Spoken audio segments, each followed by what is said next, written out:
سلام به شما دوستای همیشگی همراه با کانال یوتیوب زندگی رنگین. امروز اومدم جنگل تا این جوانه های درخت کاجو بچینم که به شما یه آموزش خیلی عالی رو یاد بدم که برای هر خونه‌ای مفیده. این جوانه ها معمولاً در فصل بهار و اوایل پاییز رشد میکنن. پس با من همراه باشید تا ببینیم با این جوانه‌های درخت کاج چه چیزی رو میخوام به شما آموزش بدم.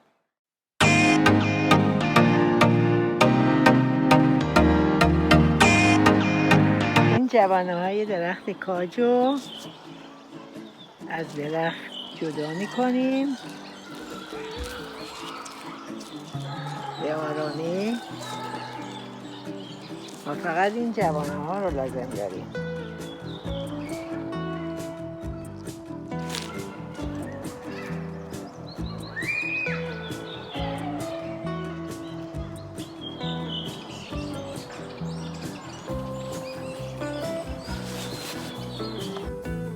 دوستای گل کانال یوتیوب زندگی رنگین سلام.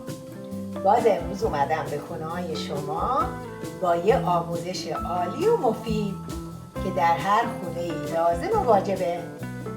من امروز براتون آموزش شربت سرفه و گلودرد رو در نظر گرفتم که کاملا گیاهیه.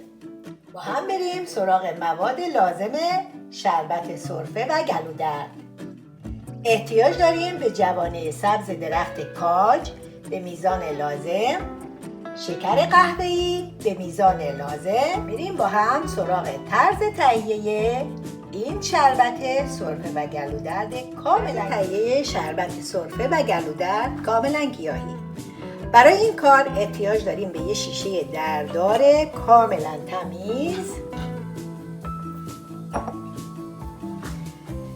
جوانه های درخت کاجو وقتی که چیدیم اگه مطمئن نیستید که کاملا تمیزه اونا رو میشوریم و میذاریم کاملا خشک بشه.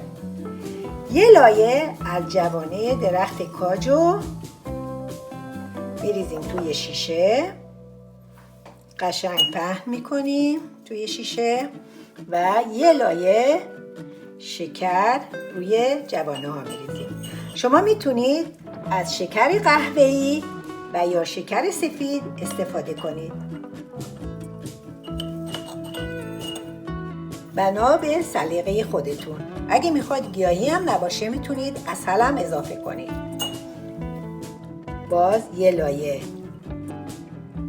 جوانه درخت کاج میریزیم.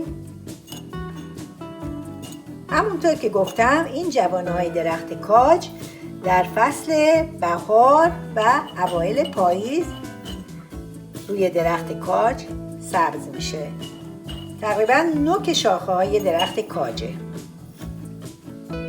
یه لایه باز من شکر قهوه‌ای میریزم روی جوانه ها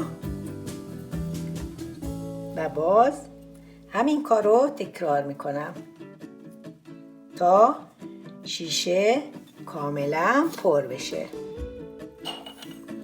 احتیاج به آب یا هیچ چیز دیگه ای نداره.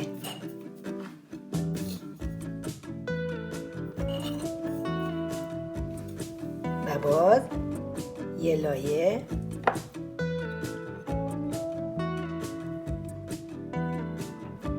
از جوانه های درخت کاجو میریزم.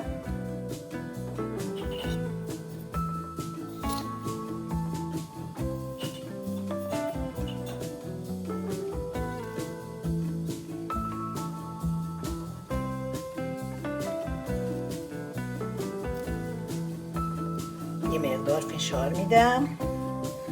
لایه آخر رو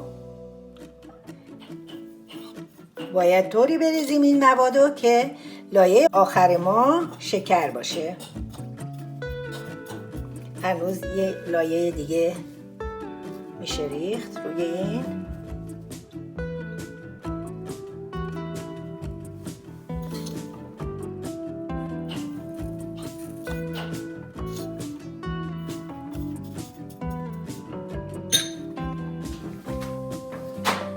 وقتی که تمام شیشه رو از لایه شکر و جوانه درخت کاج پر کردیم، در شیشه رو محکم میبندیم و شیشه رو میذاریم در محیط آشپزخانه و روزی 1 بار شیشه رو تکون میدیم. خود شکر آب میندازه و کم کم میبینید که جوانه ها نرم شدن.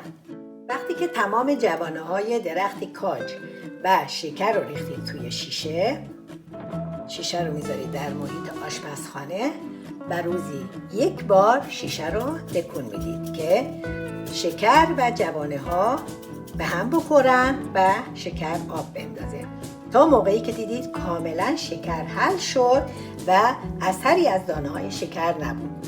اون موقع به هم زدن ادامه نمیدید و حدوداً 2 ماه طول میکشه که شربت سینه شما آماده بشه.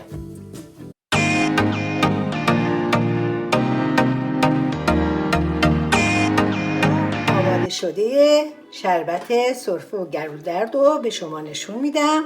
میبینید که کاملا دانه های شکر حل شده و جوانه های درخت کاج رنگش تغییر کرده و قشنگ بوی شربت سینه به مشام میخوره. شما میتونید این شربت سینه رو از صافی رد کنید و فقط شهدش رو نگه بدارید.